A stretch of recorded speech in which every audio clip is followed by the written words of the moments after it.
చూడబోయే కథ కేవలం క్రీడలకు సంబంధించింది కాదు. ఇది పడి లేవడం గురించి, మానసిక స్థైర్యం గురించి, ఒక అద్భుతమైన కంబ్యాక్ గురించి. అవును, ఇది క్రికెటర్ రాబిన్ ఉతప్పా ప్రయాణం.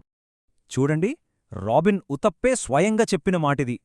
ఈ ఒక్క మాట చాలు ఈ కథ ఎంత పర్సనల్, ఎంత తీవ్రమైందో అర్థం చేసుకోడానికి. ఇది పరుగుల లెక్క కాదు, అంతకు మించిన ఒక పోరాటం. ఇక్కడ చూడండి, ఈ తేడా ఎంత పెద్దదో. ఓవైపు 2007లో వరల్డ్ టీ20 ఛాంపియన్, దేశం మొత్తం గర్వపడే విజయంలో కీలక పాత్ర పోషించాడు. మరోవైపు సరిగ్గా కొన్ని ఏళ్ల తర్వాత 2011-13 మధ్యలో తీవ్రమైన డిప్రెషన్తో, ఆత్మహత్య ఆలోచనలతో పోరాడుతున్నాడు. అంటే పబ్లిక్గా హీరో, ప్రైవేటుగా మాత్రం తనలో తానే ఒక పెద్ద యుద్ధం చేస్తున్నాడనమాట. సో అసలు ప్రశ్న ఇక్కడే వస్తుంది. తన కెరియర్కి పీక్లో ఉన్న ఒక ప్రపంచ ఛాంపియన్ అంతటి చీకటిలోకి ఎలా జారిపోయాడు? అంతకన్నా ముఖ్యంగా ఆ అగాధం నుంచి బయటపడి క్రికెట్ చరిత్రలోనే one of the greatest comebacks ఎలా సాధించాడు? దీని వెనుకున్న కథేంటో ఇప్పుడు చూద్దాం. సరే, ముందుగా అసలు తను ఎందుకు పతనమయ్యాడో చూద్దాం. తన సహజమైన ఆటని ఎలా కోల్పోయాడో అర్థం చేసుకుందాం. ఈ టైంలైన్ చూస్తే మనకు క్లియర్గా అర్థమవుతుంది. 2007లో వరల్డ్ కప్ గెలిచిన హీరో ఆ తర్వాత కొన్నేళ్లకే 2011 వచ్చేసరికి డిప్రెషన్ మొదలైంది. తను ఎలా తయారయ్యానో చూసి తనకే సిగ్గేసిందని చెప్పాడు. ఇక 2013 కల్లా అట్టడుగుకు పడిపోయాడు. పూణే వారియర్స్ తరపున ఆడుతున్నప్పుడు తనని ఇండియన్ క్రికెట్ మర్చిపోయిందని ఫీలయ్యాడు. ఎంత దారుణమైన పరిస్థితో చూడండి. అసలిదంతా ఎందుకు మొదలైంది? కారణం ఒక పెద్ద కల. ఇండియాకి టెస్ట్ క్రికెట్ ఆడాలనేది తన అతిపెద్ద లక్ష్యం. దానికోసం 25 ఏళ్ల వయసులో తన న్యాచురల్ బ్యాటింగ్ టెక్నిక్ని మొత్తం మార్చేద్దామని డిసైడ్ అయ్యాడు. కాని ఈ ప్రాసెస్లో ఏమైందంటే తన అసలైన బలం, ఆ దూకుడుతనం పోయింది. మంచి కోసం చేసిన మార్పు తనకే చేటు చేసిందనమాట. ఇది కేవలం ఫామ్ కోల్పోవడం కాదు, పరిస్థితి అంతకంటే చాలా దారుణంగా ఉంది. క్లినికల్ డిప్రెషన్ అనుభవించాడు. సూసైడ్ చేసుకోవాలనే ఆలోచనలొచ్చాయి. తనకు తానే ఒక భారంగా అనిపించిందట.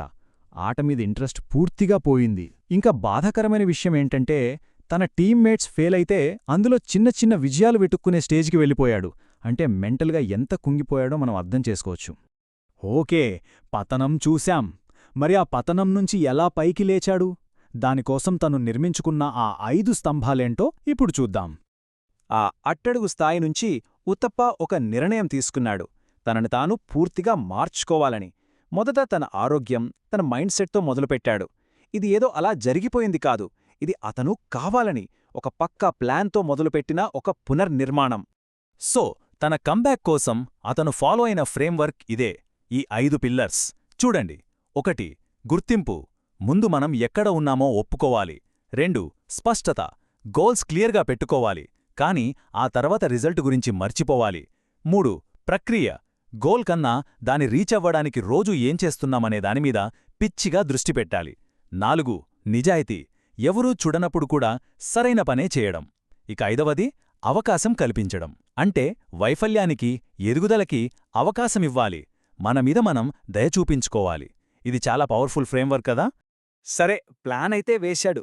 మరి ఆ ప్లాన్ వర్కౌట్ అయ్యిందా? 2014 సీజన్లో ఏం జరిగిందో చూస్తే మనకే ఆశ్చర్యం వేస్తుంది. 2014 ఐపీఎల్కు ముందు తను రాసుకున్న గోల్సేంటో చూడండి. 16 మ్యాచ్లు, 650 పరుగులు, కనీసం 550+ స్కోర్లు, 2 సెంచరీ+ స్కోర్లు. చూశారా?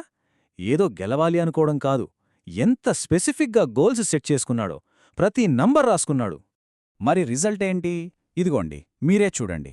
తను అనుకున్నది 16 మ్యాచ్లలో 650 పరుగులు. తను చేసింది 660 పరుగులు. Target cross. అనుకున్నది 5 హాఫ్ సెంచరీలు. సరిగ్గా 5 చేశాడు. అంటే తను వేసుకున్న ప్రణాళిక, ఆ ప్రాసెస్ ఎంత పర్ఫెక్ట్గా పనిచేసిందో కదా. అన్బిలీవబుల్. సింపుల్గా చెప్పాలంటే లక్ష్యం సాధించాడు. పీరియడ్. ఇంకేం చెప్పాలి? ఇంకో విషయమేంటంటే ఇది కేవలం తన పర్సనల్ విక్టరీ మాత్రమే కాదు.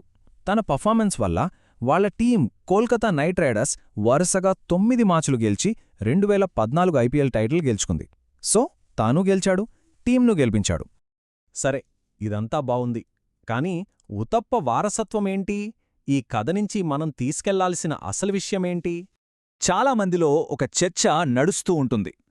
ఉత్తప్ప ఒక అండర్ అచీవరా లేక ఒక పైనీరా అంటే తక్కువ సాధించినవాడా లేక ఒక మార్గదర్శకుడా అని.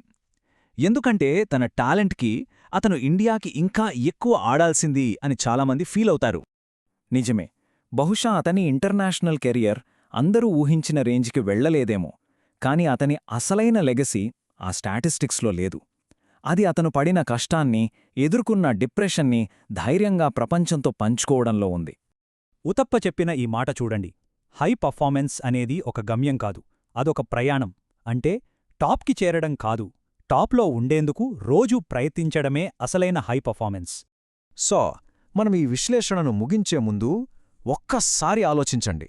ఏ రంగంలో అయినా సరే నిజంగా ఒక హై పర్ఫార్మర్గా ఉండటమంటే అర్థమేంటి?